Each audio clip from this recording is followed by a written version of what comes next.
Hello students, welcome back to my channel. तो आज हम पढ़ने वाले हैं BA 6 semester major paper 10 geography का चैप्टर 4 पढ़ने वाले हैं। ठीक है, तो चैप्टर 4 में जो भी क्वेश्चन रहने वाला है वो आपका यूनिट 2 से रहने वाला है। ठीक, तो यूनिट 2 अभी कंप्लीट नहीं हुआ है। जब यूनिट 2 कंप्लीट हो जाएगा तो आपको बता दिया जाएगा। फ्री ऑफ कॉस्ट आपको यहाँ पे पीडीएफ भी दे दिया जाता है, तो आपको जाकर के पीडीएफ भी ले लेना है। करीब 7 क्वेश्चन है। ठीक है, 4 लॉन्ग क्वेश्चन है और 3 शॉर्ट क्वेश्चन है।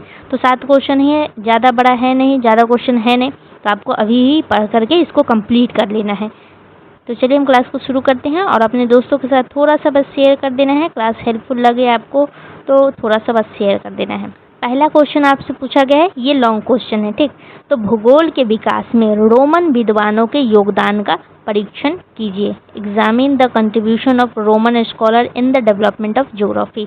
तो यहाँ पे आपको ध्यान से समझना है कि रोमन विद्वानों से पहले यूनानी विद्वानों ने भूगोल के बारे में बहुत सी बातें खोजी थी। ठीक, तो रोमन विद्वानों ने उस ज्ञान को लिया और उसे और आगे बढ़ाया और वास्तविक जीवन में इस्तेमाल भी किया। यानी पहले भूगोल में ये बताया जाता था कि पृथ्वी कैसी है, कहाँ कौन सी नदी है या पर्वत है। ठीक, जैसे कि हम पिछले क्लास में आपको बता चुके थे कि एरातोस्थेनीज के बारे में हम पढ़ चुके थे पिछले क्लास में।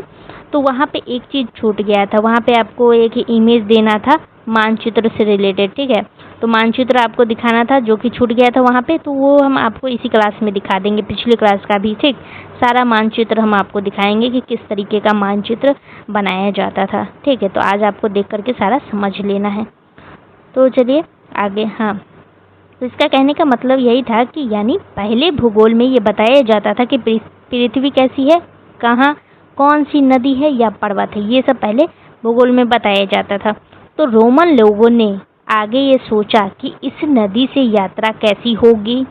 ठीक है, और इस रास्ते से सेना कहाँ जा सकती है, कौन सा रास्ता व्यापार के लिए अच्छा है, कौन सा क्षेत्र किस जगह पर है, और इन सभी जगहों का मानचित्र कैसे बनाया जाए। तो इसीलिए कहा जाता है कि रोमन काल में भूगोल अधिक व्यवहारिक हो गया। ठीक है, तो ये बात आपको यहाँ तक समझ में आ गया होगा। तो सबसे पहले हम बात करेंगे रोमन विद्वानों का भूगोल में जो योगदान है। तो सबसे पहले जो विद्वान है उनका नाम है स्ट्रैबो। ठीक है, तो स्ट्रैबो के बारे में आपसे लॉन्ग में और शॉर्ट में दोनों में पूछता है, तो आपको ये यहीं पे अच्छे तरीके से पढ़ लेना है ताकि शॉर्ट में मेहनत करने की ज़रूरत ना पड़े आपको। तो ध्यान से सुनना है कि मान लीजिए कि कोई व्यक्ति किसी नए शहर में जाता है। ठीक, और वह सिर्फ ये नहीं बताएगा कि यहाँ एक नदी है और एक पहाड़ है, बल्कि वह ये भी बताएगा कि इस नदी के किनारे कौन लोग रहते हैं, उनका मुख्य काम क्या है, और यहाँ का मौसम कैसा है, कौन सी फसल होती है, और यहाँ तक कैसे पहुँचा जा सकता है। ठीक, तो स्ट्रैबो ने भी लगभग इसी तरह से अलग अलग क्षेत्रों का वर्णन किया था। उनका एक पुस्तक है, उनकी जो प्रसिद्ध पुस्तक है उसका नाम है ज्योग्राफिका। ठीक, तो ये आपको नाम याद रख लेना है, ऑब्जेक्टिव में पूछ सकता है। तो इस पुस्तक में उसने अलग अलग देशों और क्षेत्रों के बारे में जानकारी दी है। तो स्ट्रैबो ने क्या किया, अलग अलग क्षेत्रों और देशों के बारे में इस पुस्तक में लिखा है। अब फॉर एग्जाम्पल के लिए कि मान लीजिए कि स्ट्रैबो किसी क्षेत्र का वर्णन कर रहा है। ठीक, तो वह केवल ये नहीं कहेगा कि यहाँ एक पर्वत है, बल्कि वो ये भी बताएगा कि पर्वत कहाँ स्थित है, उसके आसपास कौन लोग रहते हैं, वहाँ की जलवायु कैसी है, वहाँ कौन सी नदियाँ हैं, वहाँ के लोगों का जीवन कैसा है। तो इसी तरह से स्ट्रैबो ने प्राकृतिक भूगोल के साथ साथ मानव जीवन इतिहास को एक साथ समझने की कोशिश की है। ठीक, जैसे कि आप अगर कहीं घूमने जाते हैं तो क्या करते हैं, वहाँ के बारे में एक दो बात तो नहीं ही बताते हैं, बल्कि वहाँ ठंडा है कि गर्म है, वहाँ का मौसम कैसा है, वहाँ क्या मिलता है नहीं मिलता है, वहाँ कैसे लोग रहते हैं, वहाँ का पहनावा क्या है, वहाँ की लैंग्वेज क्या है, ये सब चीज़ आप वहाँ के बारे में बताते हैं। ठीक, इसी तरीके से स्ट्रैबो ने भी किया। तो अब सवाल आता है कि भूगोल और इतिहास को कैसे जोड़ा। ठीक, स्ट्रैबो भूगोल और इतिहास को कैसे जोड़ते हैं। तो स्ट्रैबो का मानना था कि किसी स्थान को ठीक से समझने के लिए केवल उसकी नदी, पर्वत और जलवायु जानना पर्याप्त नहीं है, उस स्थान का इतिहास और वहाँ रहने वाले लोगों के बारे में जानना भी जरूरी है। जैसे अगर हमें किसी शहर को समझना है तो सिर्फ ये जानना काफ़ी नहीं है कि शहर कहाँ है, हमें ये भी जानना चाहिए कि वहाँ कौन लोग रहते हैं, उनका इतिहास क्या है और वे क्या काम करते हैं। तो इसीलिए स्ट्रैबो का भूगोल मानव जीवन से जुड़ा हुआ भूगोल था। ठीक है, तो स्ट्रैबो के बारे में आपको समझ में आ गया। जो भी हम आपको बता रहे यहाँ तो उतना नहीं लिखा गया, ठीक है, लेकिन हम आपको जो भी एग्जाम्पल दे रहे हैं, जो भी हम आपको कुछ कुछ बीच में सवाल भी बता रहे हैं कि हाँ ऐसा सवाल उठता है, तो वो भी आपको ध्यान में रखना है, उसी तरीके से आपको लिखना भी है। ये नहीं कि यहाँ पे इतना छोटा सा लिखा गया है, इसी को रट ले रहे हैं और जा कर के एग्ज़ाम में लिख दे रहे हैं, ऐसा बिल्कुल भी नहीं करना है आपको। ये जो हम एग्जाम्पल देते हैं, जो एक्सप्लेन करते हैं ना, इसको भी याद रखना है और इसको भी लिखना है, ठीक है। चलिए अब दूसरा क्वेश्चन है Pliny the Elder. Pliny the Elder, ठीक है, तो प्लिनी ने अलग अलग चीज़ों के बारे में बहुत सारी जानकारी एकत्र करके लिखने का काम किया है। उसकी एक प्रसिद्ध पुस्तक थी जिसका नाम है नेचुरल हिस्ट्री, ठीक, ये नाम आपको याद रखनी है। तो इसमें उसने प्राकृतिक और पृथ्वी से जुड़ी अनेक चीज़ों की जानकारी दी है। तो अब यहाँ पे सवाल उठता है कि उसने किन चीज़ों के बारे में लिखा है, यानी प्लिनी द एल्डर जो है ये किन चीज़ों के बारे में लिखते हैं। तो उसने जानकारी दी है पृथ्वी के बारे में, समुद्र के बारे में, पर्वतों के बारे में, नदियों के बारे में, पेड़ पौधों के बारे में, जीवन जंतुओं के बारे में, तो विभिन्न क्षेत्रों के बारे में ये जानकारी देते हैं। जैसे कि फॉर एग्जाम्पल के लिए कि मान लीजिए कि आज कोई व्यक्ति एक ऐसी किताब बनाए जिसमें वह लिख रहा है कि भारत में कौन कौन सी नदी है, कहाँ पहाड़ है, कौन से पेड़ पाए जाते हैं, कौन कौन से जानवर हैं, अलग अलग क्षेत्रों की प्राकृतिक विशेषता क्या है, तो ये सब चीज़ वो अपनी उस पुस्तक में लिखता है। तो ऐसी किताब हमें किसी क्षेत्र का प्राकृतिक जानकारी एक जगह ही दे रहा है। इस पुस्तक में तो सब चीज़ के बारे में लिखा गया है, तो ये क्या कर रहा है, ये पुस्तक प्राकृतिक जानकारी एक ही जगह दे रहा है, ठीक।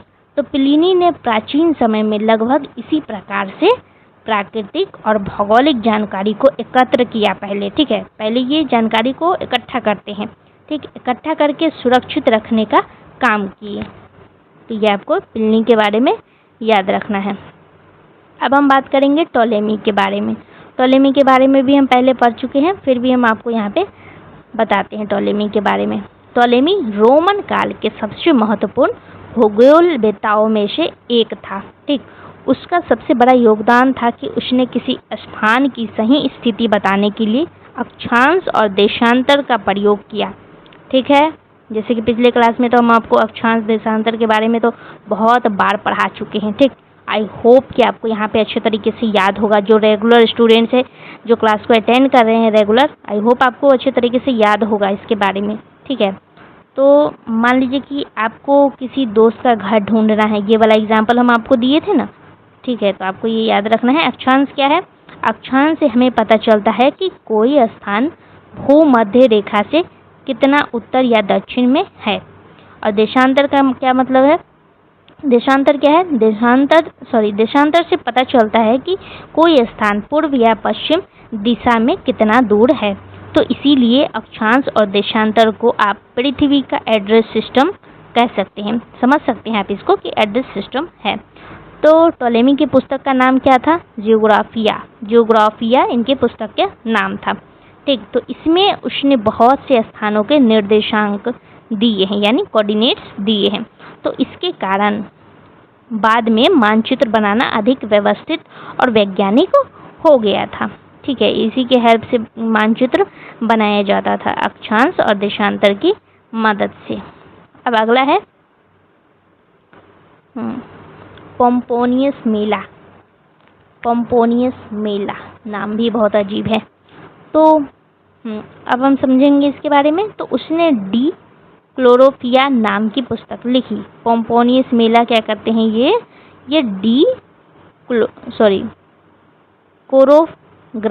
कोरोग्राफिया है, तो कोरोग्राफिया नाम की पुस्तक ये लिखते हैं। तो इस पुस्तक में उसने पृथ्वी के अलग अलग भागों और वहाँ रहने वाले लोगों के बारे में जानकारी दी है। तो किन किन चीज़ों का वर्णन इस पुस्तक में मिलता है, तो उन्होंने बताया है कि पृथ्वी के विभिन्न भागों के बारे में, समुद्र के बारे में, देश के बारे में, विभिन्न क्षेत्रों के बारे में और वहाँ रहने वाले लोगों के बारे में इस पुस्तक में जानकारी दी गई है। जैसे कि फॉर एग्जाम्पल के लिए कि जैसे आज हम किसी राज्य का परिचय देते समय कहते हैं कि बिहार भारत के पूर्वी भाग में है और यहाँ पे गंगा नदी बहती है और यहाँ अलग अलग समुदाय के लोग रहते हैं, तो ऐसा हम बोलते हैं। ठीक, तो उसी प्रकार से पोम्पोनियस मेला ने अपने समय के विभिन्न क्षेत्रों, समुद्रों, देशों के बारे में और लोगों के बारे में वर्णन करते हैं। तो इनका उद्देश्य था कि लोग पूरी पृथ्वी को अलग अलग क्षेत्रों के रूप में समझ सकें। ठीक है, अब अगला है मानचित्र निर्माण में योगदान। यानी आज अगर आपको पटना से दिल्ली जाना है तो आप मोबाइल में गूगल मैप्स खोल लेते हैं और इसके हेल्प से आप चले जाते हैं, तो उसमें आपको पता चल जाता है कि सड़क कहाँ है, कौन सा शहर रास्ते में आएगा, कितनी दूर है, किस दिशा में जाना है। तो प्राचीन समय में गूगल मैप्स तो नहीं था। ठीक है, तो इसीलिए रोमन लोगों ने सड़कों, नगरों और विभिन्न क्षेत्रों का मानचित्र बनाया था। तो इनका उपयोग किया जाता था यात्रा में, व्यापार में, सेना में, प्रशासन में, इन सभी चीज़ों का उपयोग किया जाता था। ठीक, तो यात्रा में किया जाता था कि कहाँ से कहाँ जाना है, व्यापार में माल लेकर किस रास्ते से जाना है, तो ये इस मानचित्र के हेल्प से वो जाते थे।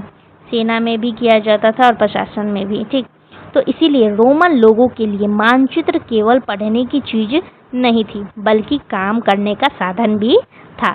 तो मानचित्र उस टाइम में बनाया जाता था, उस टाइम में कोई गूगल मैप्स नहीं था। तो यात्राओं और मार्गों का विकास, इसका कहने का मतलब है रोमन साम्राज्य में अनेक सड़कें, व्यापारिक मार्ग बनाए गए। इन मार्गों की जानकारी को लिखित रूप में रखा गया था, तो इससे विभिन्न क्षेत्रों की दूरी, दिशा और स्थानों की जानकारी भी बढ़ रही थी। अगला है व्यवहारिक भूगोल का विकास। इसका कहने का मतलब है कि रोमन विद्वानों ने भूगोल को केवल किताब में पढ़ने वाला विषय नहीं बनाया है बल्कि उसे वास्तविक जीवन में इस्तेमाल किया। ठीक है, उदाहरण से जैसे कि फॉर एग्जांपल के लिए कि मान लीजिए कि रोमन सेना को किसी दूसरे क्षेत्र में जाना है, तो उसे पता होना चाहिए कि रास्ता कहाँ है, नदी कहाँ है, पहाड़ कहाँ है, कौन सा रास्ता आसान होगा। तो इसके लिए उन्हें भूगोल की ज़रूरत पड़ी। तो इसी तरह से सैन्य अभियान यानी सेना को सही रास्ता बताने के लिए भूगोल का उपयोग किया गया। प्रशासन में, व्यापार में, कृषि में, यात्रा में, इन सभी चीज़ों में भूगोल का उपयोग किया जाता है। जैसे बड़े साम्राज्य के अलग अलग क्षेत्रों को समझने और नियंत्रण करने के लिए भूगोल का उपयोग प्रशासन में भी किया जाता है और व्यापारिक मार्ग और अलग अलग स्थानों की जानकारी के लिए भी भूगोल का उपयोग किया जाता है। भूमि, जल, प्राकृतिक परिस्थितियों को समझने के लिए भी भूगोल का उपयोग कृषि में किया जाता है। यात्रा में भी किया जाता है, एक जगह से दूसरी जगह जाना हो तो यहाँ पे भूगोल का उपयोग किया जाता है। तो यहाँ तक इसका आंसर आपको लिखना है क्वेश्चन नंबर फर्स्ट का। अब हम देखेंगे क्वेश्चन नंबर 2। क्वेश्चन नंबर 2 आपसे पूछा गया है right notes on the following, यानी इस पे आपको संक्षिप्त में टिप्पणी लिखना है। तो रोमन भूगोलवेत्ताओं की देन, इनका क्या योगदान रहा है, इसके बारे में आपको पहले लिखना है। तो यहाँ से आपको शुरू करना है। हाँ, रोमन भूगोलवेत्ताओं ने यूनानी विद्वानों के भौगोलिक ज्ञान को आगे बढ़ाया। उन्होंने भूगोल को अधिक व्यवहारिक और उपयोगी बनाया है। देन का यहाँ पे मतलब था योगदान। ठीक है, तो भौगोलिक ज्ञान का विस्तार सबसे पहले हम ये पढ़ेंगे। तो रोमन विद्वानों ने अलग अलग जगहों के बारे में जानकारी इकट्ठी की। उन्होंने यूरोप, एशिया, अफ्रीका के कई क्षेत्रों के बारे में लिखी है। जैसे आज हम किसी जगह के बारे में जानना चाहते हैं तो इंटरनेट पर देखते हैं कि वहाँ कौन सी नदी है, पहाड़ कहाँ है, लोग कैसे रहते हैं, वहाँ का मौसम कैसा है। तो उसी तरह से रोमन विद्वान यात्रियों और अपने अनुभवों से अलग अलग क्षेत्रों की जानकारी को इकट्ठा करते थे। ठीक, दूसरा है मानचित्र निर्माण। इसका मतलब है कि रोमन लोगों ने नगरों, नदियों, सड़कों और क्षेत्रों के मानचित्र बनाए हैं। ठीक, मानचित्र के हेल्प से ही वो लोग एक जगह से दूसरी जगह जाते थे। तीसरा है यात्रा और मार्गों की जानकारी, यानी रोमन साम्राज्य में बहुत सारी सड़कें और मार्ग बनाए गए थे। तो इनसे लोगों को पता चलता था कि एक स्थान से दूसरे स्थान तक किस रास्ते से जाना है और कितनी दूरी है। अगला पॉइंट है प्रशासन में उपयोग, सैन्य में उपयोग और प्रमुख विद्वान में। तो प्रशासन में, सैन्य में तो हम आपको बता चुके हैं। लास्ट है आपका प्रमुख विद्वान। इसका कहने का मतलब है कि रोमन काल में कई विद्वानों ने भूगोल के विकास में योगदान दिया है, जैसे स्ट्रैबो, प्लिनी, पोम्पोनियस मेला, इसके बारे में हम आपको बताए थे ना अभी, और टोलेमी। तो ये सब कुछ है जो कि योगदान देते हैं। तो यहाँ तक आपको इसमें लिख लेना है। दूसरा है जिसमें आपको संक्षिप्त टिप्पणी लिखना था, वो है स्ट्रैबो। स्ट्रैबो के बारे में आपको लिखना था। ठीक, तो स्ट्रैबो की पुस्तक का नाम क्या था? जियोग्राफिका, ये आपको याद रखना है। तो स्ट्रैबो प्राचीन काल का एक प्रसिद्ध भूगोलवेत्ता और इतिहासकार था। उसका जन्म लगभग 64 ईस्वी पूर्व में हुआ था। उनकी पुस्तक का नाम आपको पता ही है, ये आपको याद रखना है। इनका योगदान क्या था? जियोग्राफिका की रचना। योगदान के बारे में हम लिखेंगे तो इसमें फर्स्ट पॉइंट ये लिखेंगे। तो स्ट्रैबो ने जियोग्राफिका नाम की पुस्तक लिखी। इसमें उसने अपने समय में ज्ञात विभिन्न देशों और क्षेत्रों के बारे में जानकारी दी है। मतलब जो क्षेत्र और जो देश के बारे में उस टाइम में ये जानते थे, उसके बारे में इन्होंने इस किताब में लिखा है। दूसरा है प्राकृतिक विशेषताओं का वर्णन, यानी स्ट्रैबो ने केवल देश का नाम नहीं बताया बल्कि वहाँ की प्राकृतिक चीज़ों का भी वर्णन किया है। सिर्फ ये देश के बारे में नहीं बताते, वहाँ के प्राकृतिक चीज़ों के बारे में भी बताते हैं, जैसे पर्वत, नदियाँ, समुद्र, मैदान, जलवायु, इन सभी चीज़ों के बारे में। मानव जीवन का वर्णन, यानी उसने केवल प्राकृतिक का वर्णन नहीं किया बल्कि वहाँ रहने वाले लोगों के बारे में भी लिखा है। उन्होंने लिखा कि उसने लोगों के जीवन, संस्कृति और रीति रिवाज और व्यवसाय के बारे में भी लिखा है। इतिहास और भूगोल का संबंध, यानी स्ट्रैबो की सबसे जो महत्वपूर्ण सोच ये थी कि भूगोल और इतिहास को अलग अलग करके नहीं समझना चाहिए। ये बात वो बोलते हैं। जैसे कि फॉर एग्जांपल के लिए कि मान लीजिए कि हमें दिल्ली को समझना है, तो सिर्फ ये जानना कि दिल्ली भारत में कहाँ है इतना पर्याप्त नहीं है। हमें ये भी जानना होगा कि दिल्ली का इतिहास क्या है, यहाँ कौन कौन से शासक रहे, यहाँ लोग कैसे रहते हैं, तभी हम दिल्ली को अच्छी तरह समझ पाएंगे। तो इसी तरह से स्ट्रैबो का मानना था कि किसी क्षेत्र को समझने के लिए उसके स्थान के साथ साथ प्राकृतिक विशेषता, वहाँ के लोगों के बारे में, वहाँ का इतिहास को समझना जरूरी है। व्यवहारिक भूगोल, यानी स्ट्रैबो भूगोल को केवल किताब में पढ़ने वाली विषय नहीं मानता था। उसके अनुसार भूगोल का उपयोग यात्रियों के लिए, प्रशासकों के लिए और शासकों के लिए बहुत उपयोगी था। जैसे कि मान लीजिए कि किसी राजा को अपने राज्य के बारे में जानकारी चाहिए, तो उसे पता होना चाहिए कि नदी कहाँ है, पहाड़ कहाँ है, कौन सा शहर कहाँ है, लोग कहाँ रहते हैं, कौन सा रास्ता कहाँ तक जाता है। तो ये सारी जानकारी भूगोल से ही मिलती है। तो इसीलिए स्ट्रैबो ने भूगोल को व्यवहारिक जीवन से जोड़ने का काम किया है। ठीक, तो ये आपको याद रखना है। यहाँ तक इसका आंसर आपको लिखना है।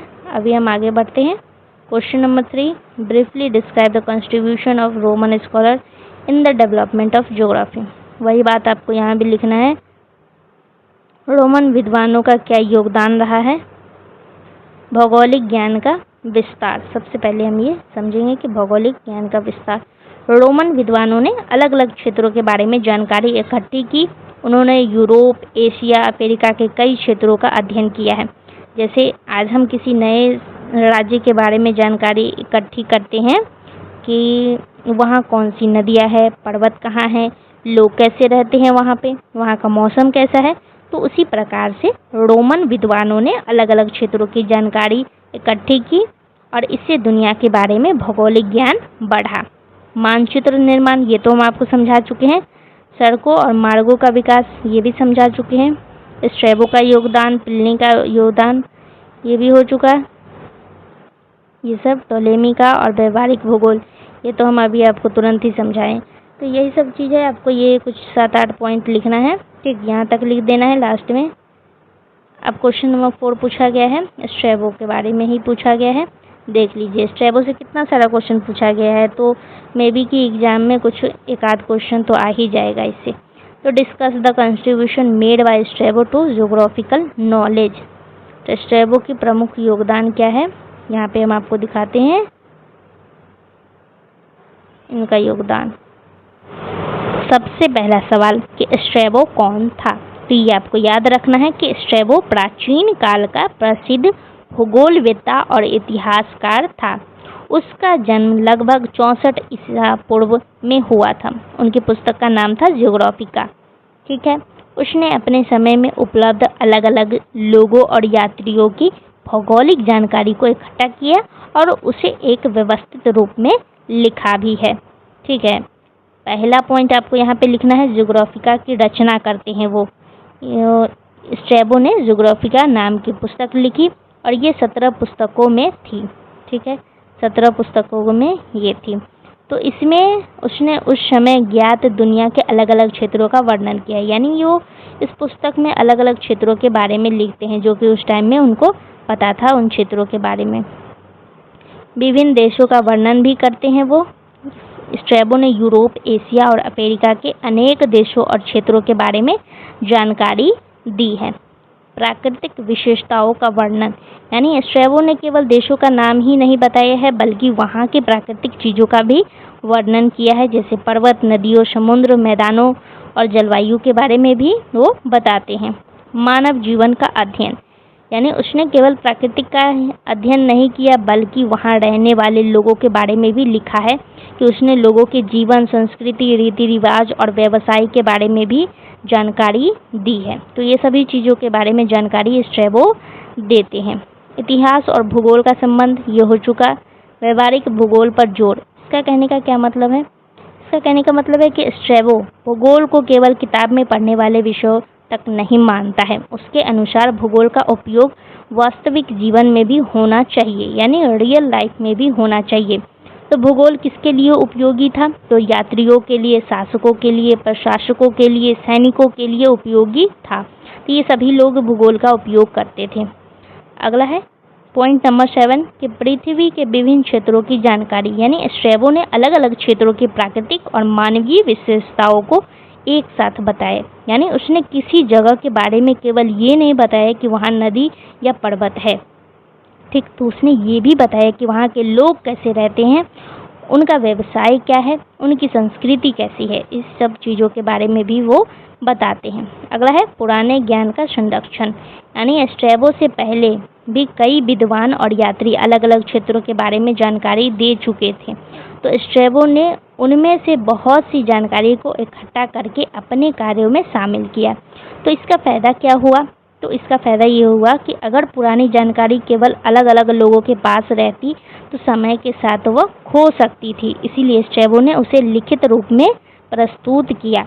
तो इससे प्राचीन भौगोलिक ज्ञान को सुरक्षित रखने में मदद मिली। स्ट्रैबो क्या करते हैं कि ये सारी जानकारी को इकट्ठा करके एक ही जगह लिखित रूप में रख लेते हैं, सुरक्षित रख देते हैं। अब अगला है, तो यहाँ तक आपको इसको लिखना था। क्वेश्चन नंबर 4 हो गया कंप्लीट। जितना भी लॉन्ग क्वेश्चन था वो कंप्लीट हो चुका। अब शॉर्ट में हम आपको दिखाते हैं कि क्या क्वेश्चन पूछा गया है।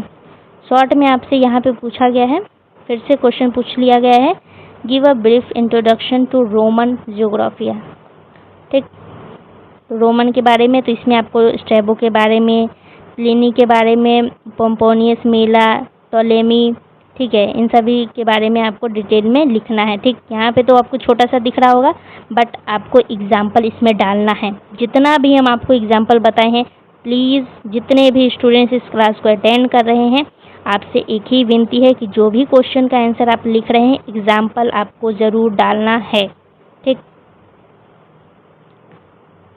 अगला है स्ट्रैबो द्वारा वर्णित भौतिक भूगोल को समझाइए। ठीक है, तो स्ट्रैबो के बारे में यहाँ दिया गया है। स्ट्रैबो जैसे कि वो पर्वत, नदियाँ और जलवायु के बारे में, समुद्र के बारे में वो बता रहे थे। तो इन सभी चीज़ों के बारे में भी आपको लिखना है यहाँ तक। और तीसरा क्वेश्चन पूछा गया है, right briefly about Strabo cartography. तो आपको यहाँ पे दिख रहा होगा कि स्ट्रैबो से कितना सारा क्वेश्चन पूछा गया है ना। तो आपको एक बार ज़रूर स्ट्रैबो के बारे में पढ़ के जाना है अच्छे से डिटेल। ठीक, तो अब इसमें इनकी मानचित्र के बारे में पूछा गया है। तो स्ट्रैबो ने मानचित्र कला के विकास में भी महत्वपूर्ण योगदान दिया है। ठीक, तो वो मानचित्र में भी योगदान देते हैं, ये आपको पता है। शायद ऐसा हो सकता है कि आप में से कुछ स्टूडेंट्स होंगे जिनको मानचित्र कला के बारे में नहीं पता होगा, यानी कार्टोग्राफी। कार्टोग्राफी का क्या मतलब होता है? मानचित्र कला का मतलब होता है कि पृथ्वी या किसी क्षेत्र को नक्शे या मानचित्र के रूप में दिखाना। किसी भी क्षेत्र को जब हम नक्शे के रूप में दिखाते हैं तो उसको हम मानचित्र कला कहते हैं, यानी कार्टोग्राफी कहते हैं। ठीक है, आई होप आपको ये क्लियर हो गया होगा। चलिए अब हम आगे बढ़ते हैं। स्ट्रैबो की मानचित्र कला की कुछ प्रमुख विशेषताएं हैं, जैसे कि विश्व का वर्णन। इसका कहने का मतलब है कि स्ट्रैबो ने अपने समय में ज्ञात विश्व के अलग अलग भागों का वर्णन किया है। जैसे आज हम जानते हैं कि दुनिया में भारत, चीन, यूरोप, अफ्रीका कई क्षेत्र हैं, तो उसी तरह से स्ट्रैबो ने अपने समय में जितनी दुनिया के बारे में जानकारी उपलब्ध थी उनके बारे में वो बताते हैं, लिखते हैं, यानी उसने ज्ञात विश्व की भौगोलिक जानकारी को व्यवस्थित तरीके से लिखा है। तो क्षेत्रों की स्थिति दूसरा पॉइंट है।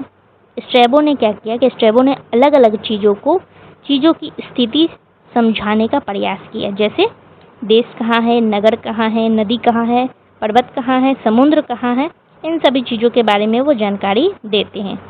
अब तीसरा पॉइंट है दिशा और दूरी। दिशा और दूरी कहने का मतलब है कि स्ट्रैबो ने अलग अलग स्थानों के बीच दिशा और दूरी की जानकारी भी दी है। ठीक, अगला है तटीय क्षेत्रों का वर्णन, यानी तटीय क्षेत्र का मतलब है कि समुद्र के किनारे का क्षेत्र, उसी को हम तटीय क्षेत्र कहते हैं। तो स्ट्रैबो ने समुद्रों और समुद्र के किनारे वाले क्षेत्रों की जानकारी को विशेष महत्व दिया है। क्यों दिया है? ऐसा क्यों? क्योंकि समुद्र के रास्ते व्यापार होता है, यात्रा होती है, अलग अलग क्षेत्रों के बीच संपर्क समुद्र के रास्ते ही होता है, इसीलिए उसको महत्व दिया गया है। पूर्व विद्वानों के ज्ञान का उपयोग, यानी स्ट्रैबो ने सब कुछ खुद जाकर नहीं देखा था, उसने अपने से पहले के भूगोलवेत्ताओं, यात्रियों और लेखकों से मिली जानकारी का भी उपयोग किया। जैसे मान लीजिए कि आपको किसी ऐसे शहर के बारे में जानकारी चाहिए जहां आप कभी गए ही नहीं हैं, तो आप क्या करेंगे? आप वहां गए लोगों से पूछेंगे, किताब पढ़ेंगे, उपलब्ध जानकारी को इकट्ठी करेंगे, इंटरनेट पे ढूंढेंगे, फिर सारी जानकारी को एक जगह लिखेंगे। तो स्ट्रैबो ने भी कुछ ऐसा ही किया। उसने क्या किया कि पुरानी जानकारी को इकट्ठा किया, यात्रियों की जानकारी और अपने ज्ञान को मिला करके भौगोलिक विवरण तैयार किया था। अगला पॉइंट है व्यवहारिक दृष्टिकोण। इसका कहने का मतलब है कि स्ट्रैबो की भौगोलिक जानकारी केवल पढ़ने के लिए नहीं थी, ये यात्रियों, शासकों और प्रशासकों के लिए भी उपयोगी थी। यात्री के लिए कैसे उपयोगी था? तो रास्ता और स्थान समझ सकते थे वो इस जानकारी की मदद से। शासकों के लिए कैसे था कि वो अपने राज्य के अलग अलग क्षेत्रों को समझ सकता था, और प्रशासक के लिए प्रशासन चलाने में क्षेत्र की जानकारी का उपयोग कर सकता था। इसीलिए स्ट्रैबो का भौगोलिक व्यवहारिक भूगोल था। स्ट्रैबो का भूगोल व्यवहारिक भूगोल था। ठीक है, सॉरी बीच में मिस्टेक हो गया। चलिए, तो ये पूरा हो चुका है आपका कंप्लीट, जितना भी क्वेश्चन। 1 मिनट अभी नीचे और है। हाँ, तो यहाँ तक है, यहाँ तक आपको ये पूरा लिखना है। ठीक है, तो यूनिट 2 में ये चैप्टर कंप्लीट हो चुका है। तो इस क्लास को हम यहीं पे एंड करते हैं। Thank you so much video में अंत तक बने रहने के लिए। एंड चैनल को सब्सक्राइब कर देना है, लाइक एंड शेयर करना है। जो भी दिक्कत हो कमेंट में बता देना है। तो क्लास को एंड करते हैं।